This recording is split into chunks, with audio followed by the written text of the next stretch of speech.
Assalamualaikum dan salam sahabatku sayang, bersama saya Nur Iqmal Hamjani. Tumpuan berita.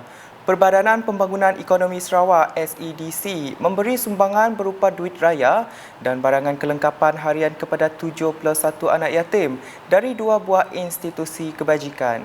Penyerahan sumbangan tersebut telah disempurnakan oleh Yang di-Pertua Negeri Sarawak, Tun Pehin Sri Abdul Taib Mahmud serta isteri Toh Puan Datuk Patinggi Ragat Kurdi Taib kepada penghuni rumah kanak-kanak Toh Puan Hajah Norkiah Kuching dan Rumah Kanak-Kanak Datuk Ajibah Bol Sri Aman dalam satu majlis yang diadakan di Kuching pada Rabu. Antara yang turut hadir ialah Timbalan Menteri di Jabatan Premier Sarawak, Buruh Immigration dan Pemantauan Projek Datuk Gerawat Gala, Pengerusi SEDC Tan Sri Datuk Amar Dr. Abdul Aziz Datuk Hussein dan Pengurus Besar SEDC Datuk Abdul Hadi Datuk Abdul Kadir.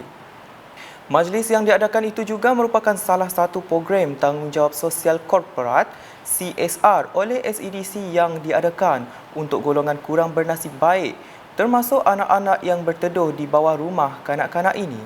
Dalam program tersebut turut diadakan majlis berbuka puasa serta solat berjemaah Maghrib, Isyak dan Tarawih.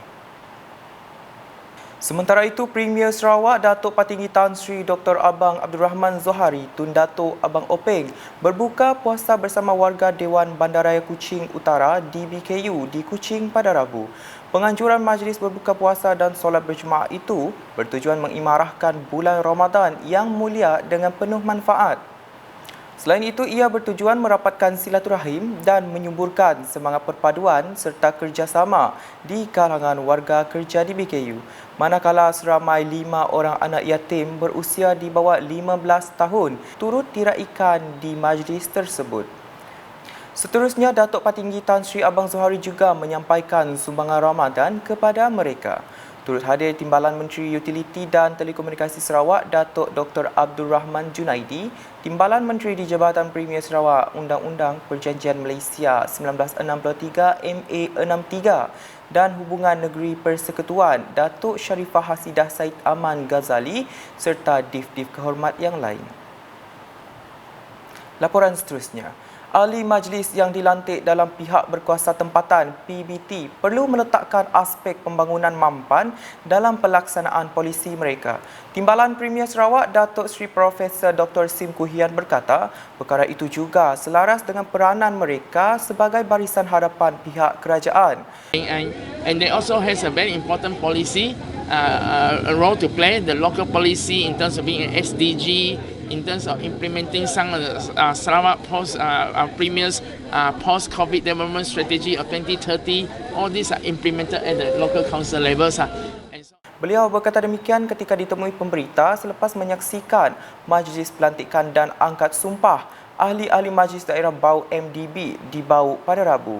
Datuk Seri Profesor Dr. Sim turut memberitahu setiap ahli majlis harus peka dengan peranan masing-masing untuk memastikan kemajuan, keselamatan dan beberapa lagi aspek penting dalam memberi perkhidmatan terbaik.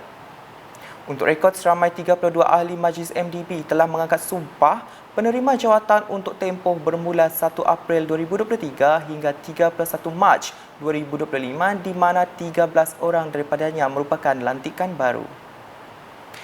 Dalam perkembangan lain, Datuk Seri Profesor Dr. Sim yang juga Menteri Kesihatan Awam, Perumahan dan Kerajaan Tempatan Sarawak berkata, ahli-ahli majlis merupakan perantara bagi masyarakat setempat dengan Kerajaan Sarawak.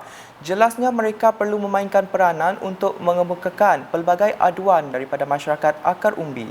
Menurutnya, ahli-ahli Majlis Daerah Serian MDS khasnya harus sedaya upaya membantu mengatasi isu yang dihadapi dengan menyalurkan maklumat untuk diambil tindakan oleh agensi-agensi yang berkaitan. Beliau berkata demikian ketika berucap menyempurnakan Majlis Angkat Sumpah ahli-ahli Majlis MDS bagi tempoh 1 April 2023 sehingga 31 Mac 2025 di Serian pada Rabu. Majlis Angkat Sumpah bagi penerimaan jawatan selaku ahli majlis tersebut melibatkan seramai 31 orang yang mana 18 orang merupakan lantikan baru. Upacara angkat sumpah itu telah diketuai oleh Pegawai Daerah Serian merangkap pengurusi MDS Lim Hock Meng dengan diikuti oleh lafaz ikrar bebas rasuah.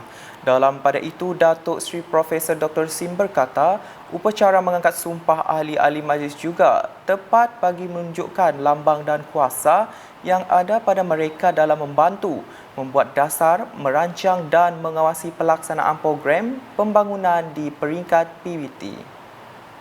Paparan berikutnya, Sentex Komersial menganjurkan program amal Ramadan 2023 bagi meraikan anak-anak yatim yang kurang berkemampuan sempena bulan Syawal yang menjelang tiba.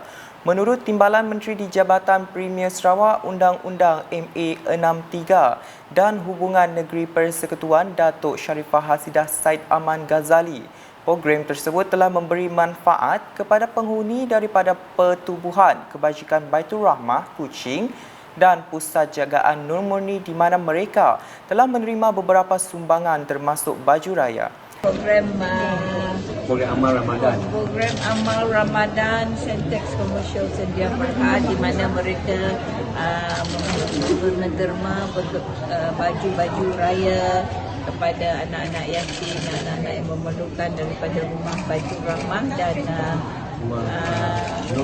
dan Nur Murni ya. Beliau berkata demikian ketika ditemui media selepas menyempurnakan perasmian program itu di Kuching pada Rabu. Terdahulu, beliau yang juga ahli Dewan Undangan Negeri Adun Semeriang telah menyempurnakan simbolik penyerahan baju raya sekaligus mengagihkan duit raya kepada penerima. Di Siburan pula, semua ketua masyarakat dan ketua kaum KMKK serta pemimpin masyarakat harus sentiasa berintegriti dalam memantau segala aktiviti atau projek di kawasan masing-masing. Menurut Timbalan Menteri Pengangkutan Sarawak Merangkap Adun Mambung, Datuk Dr. Jerip Susil, ia amat penting agar semua aktiviti atau projek pembangunan yang dilaksanakan berjalan dengan lancar sekaligus memberikan manfaat kepada rakyat. Jelasnya, sebagai pemimpin masyarakat yang dilantik, tumpuan dan tanggungjawab terhadap masyarakat harus diutamakan. Beliau berkata demikian ketika menyempurnakan Jelajah Integriti Siri 6 tahun 2023 daerah Siburan pada Rabu yang turut disertai Timbalan Menteri di Jabatan Premier Sarawak Integriti dan Ombudsman Datuk Mursyid Diraja Dr. Juandar Jaya. Datuk Dr. Jerip menambah semua pemimpin masyarakat harus peka dengan permasalahan rakyat di kawasan masing-masing dan jangan ragu-ragu untuk melaporkan isu yang dihadapi. Tambahnya lagi, beliau percaya Kerajaan Sarawak amat komited untuk membentuk dan membudayakan masyarakat berintegriti yang meliputi semua peringkat agar budaya berintegriti dan keutuhan peribadi yang tinggi dapat dipupuk dan diterapkan.